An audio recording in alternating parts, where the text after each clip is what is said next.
Hello, welcome to the channel and thanks for watching. So this video is going to kind of be a two-in-one. I'm just showing you here a rather large batch of tyranids that I'm getting into. So I'm going to show you how I've painted the Neurogaunts, the barbgaunts and the ripper swarms, but also kind of a bit of a ramble about the benefits, or otherwise, depending what your mind sets out, about batch painting. Because this is quite a large batch of models I'm doing.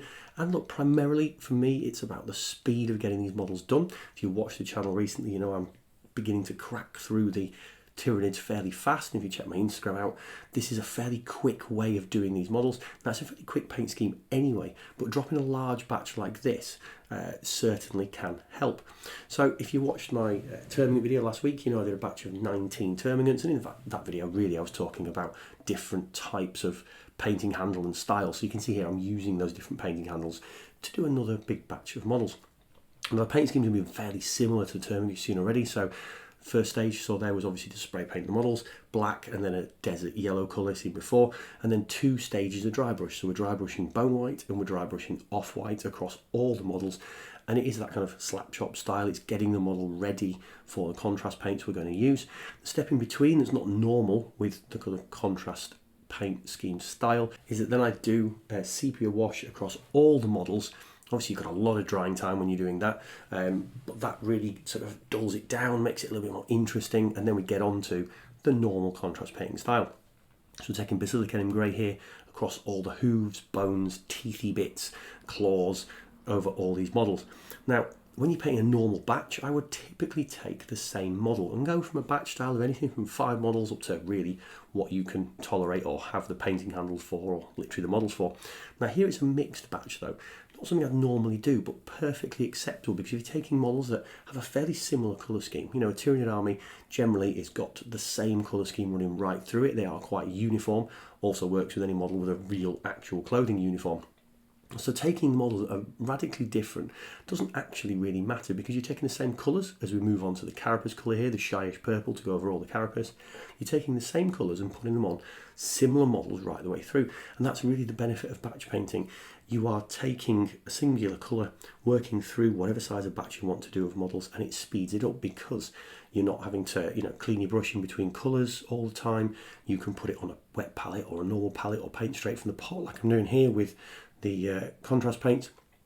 And really the time saving of not closing pot, cleaning brush is not massive, but it's just those little incremental time savers that you can go through the model. You're not having to wait for a paint layer to dry before you move on to the next one, because by the time you get back to the start of the batch with your next paint, it will have dried. So if you're doing techniques like wet blending or those kind of things, a large batch wouldn't really work for you, because by the time you get back around to the first model, the paint is going to be totally dried. So really the size of batches I tend to use are really anywhere between 5 and 10 models, because a lot of box sets come in that size of model.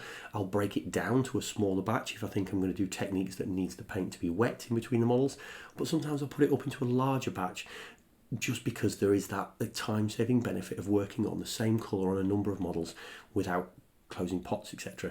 And that really can be amplified with contrast paints, because you do have to spend a fair bit of time cleaning your brushes in between paint colours, because it's a kind of wash style paint that sort of soaks into your bristles and takes a good bit of work to get it out of your paintbrush before moving on to the next one. So if you were going through a single model, although it might be quick, you might do that single model in 20 minutes, you're going to spend a lot of time cleaning in between those brushes. The sort of drawback of batch painting though can be you don't get a sense of accomplishment. So you see here, I probably, by the time I get to this kind of length of time working on the 10 Neurogaunts and then into the rippers and things, I probably could have finished 2 or 3 Neurogaunts if I'd just done the whole paint schemes. So your sense of accomplishment for completing models can be delayed a little bit. However, I find it's nice to watch, you know, lots of things complete, and you can at the end of it go, fantastic, I've done 3 units in the time it probably would have taken to do less than 1 unit if you're doing 1 model at a time.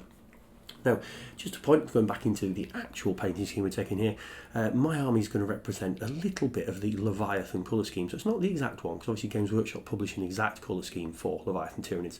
But what I'm doing is I'm taking the core concepts of that colour scheme, doing a kind of lot of dry brushing at the start, then the wash into that slap chop style painting to make it a faster version of Games Workshop's kind of official colour scheme. And the shyish purple I find here works really nicely on top of that dry brushed and wash style to make the armour panels very, very close to this sort of official Leviathan scheme.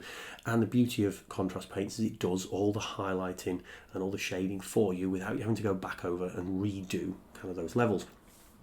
So when all the armour panels are dried and all the models here, we're moving on to the sort of fleshy parts. So we're taking a volupus pink, and I'm taking this into all the areas of the model where, you know, the carapaces meet each other, and there's kind of the elbow joints, the knee joints, into the tongue, and there's these weird kind of little circular indentations that all tyranids have. I don't know what that's meant to be, whether that's their ears or some sort of sensors, and I'm dropping it into there as well.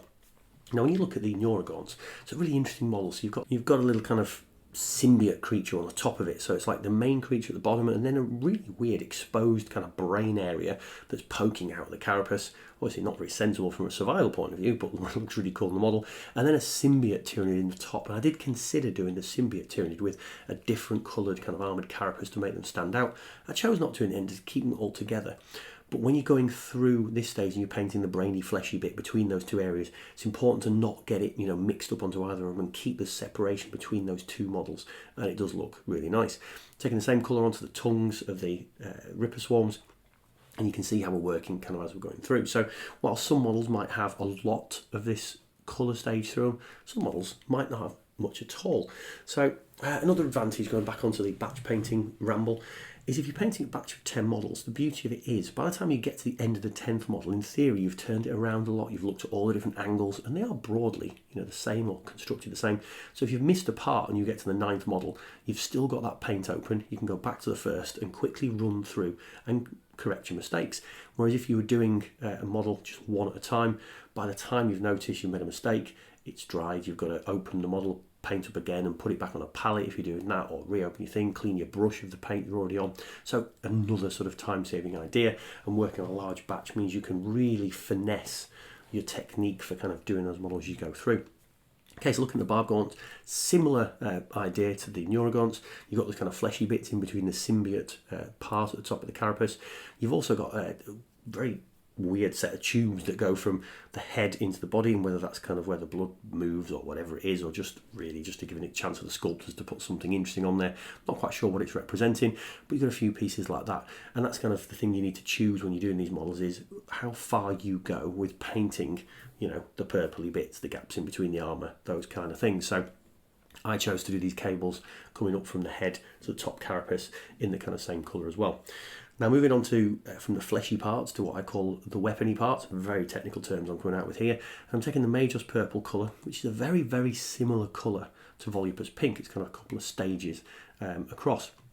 Now, how I chose to separate it is if it was a sort of fleshy looking part, but it was on a weapon, I decided, right, that's something related to the weapon, and these are obviously symbiote weapons that kind of merge into the models.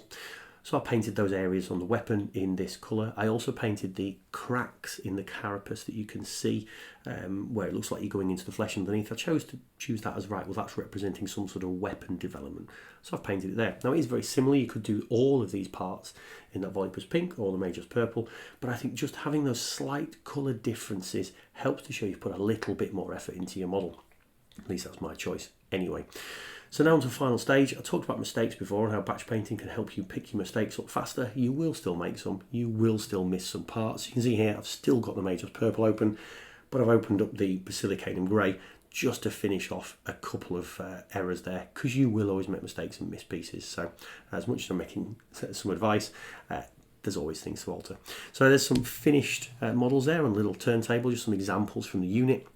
I think these are going to fit in really, really well with the Leviathan Tyranids I've painted already. Hopefully you've enjoyed what I've shown you there and given you some ideas and things to think about. There's going to be way more Tyranids coming up on the channel, so keep an eye, like, comment, subscribe, all that YouTube jazz, and go back and check my other videos if you've liked what I've kind of referred to. So yeah, hopefully I will see you all again